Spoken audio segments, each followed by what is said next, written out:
very good question. You know, how do you turn failure into a plus? And it's true.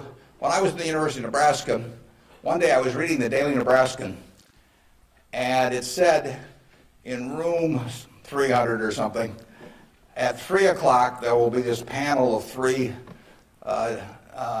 professors here at the university, and they're going to award the Nathan Gold Scholarship. I don't know whether you still have that around.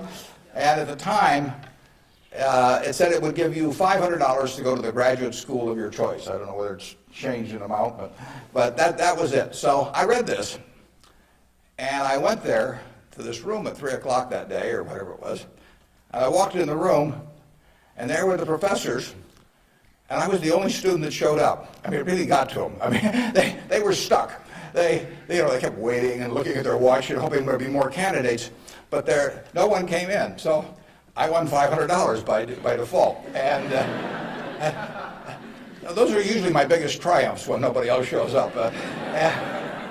And so here I was. I had $500 to go toward it wasn't limited. It was any graduate school for a master's degree. So I applied to Harvard. My dad wanted me to. And I shortly heard from Harvard, and they said, go to Chicago and meet this fellow who interviews applicants from the Midwest. So I got on the train, and that's what you did in those days, and I spent about 10 hours on the Burlington going to Chicago. Then I transferred to another little interurban train to go up to this country day school where this fellow was the headmaster, and he was the big interviewer for Harvard. And I got there, and after about 10 minutes, he said, better think about something else. But, he come back later on. I was 19 at the time, and I looked about 12, and I acted about 8. So it was not a great combination. So he said, forget it. So I took the little interurban train back to Chicago, and I took the 10-hour train back to Omaha. And all the time I'm thinking, what do I tell my parents? It's kind of embarrassing. But it was the luckiest thing that ever happened to me.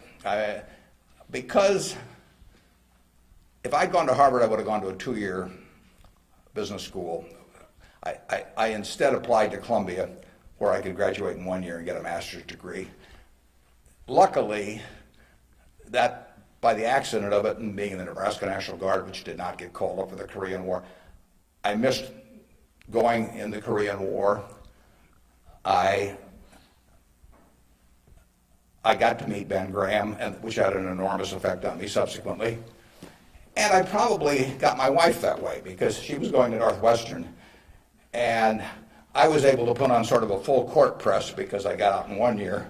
And otherwise, she'd have met some other guy. I mean, I got her before the competition showed up. And so it worked out wonderfully. It couldn't have worked out better.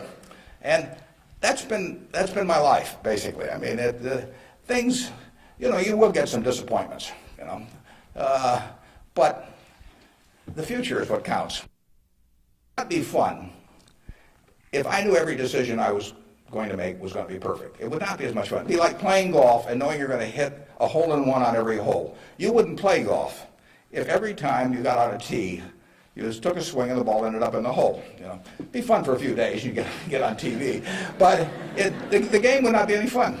So it's failure, and I wouldn't even consider them failures, but they're mistakes or whatever you want to call them. They're part of the game, and in the end, you go on, and we've made plenty of mistakes in business. We'll make plenty more, and the Babe Ruth, and for a long time, it subsequently got eclipsed by a few fellows, but he held the record for strikeouts.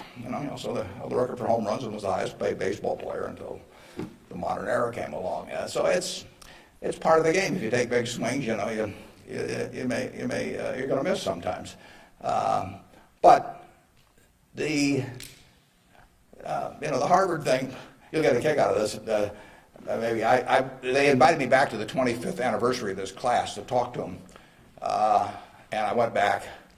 It was kind of embarrassing because this was the 25th reunion, and the class was talking about the next 25 years to these alumni that were back after 25 years. And my job was to talk about the next your financial future in the next 25 years. This was in, whenever it was, in the mid-70s. And right before me on the program, Masters and Johnson were talking on the next 25 years of their sex lives. So nobody stayed around for my talk. But that night at the alumni meeting, the fellow who was president of the class stood up and said, you know, we're big enough to admit when we make mistakes around here, and we turn this guy down and throw him back in the water. And so now we'd like to make him an honorary member of the class. So they did it, and they voted, and everybody voted for it. And I stood up and I said, I recited the story that I told you.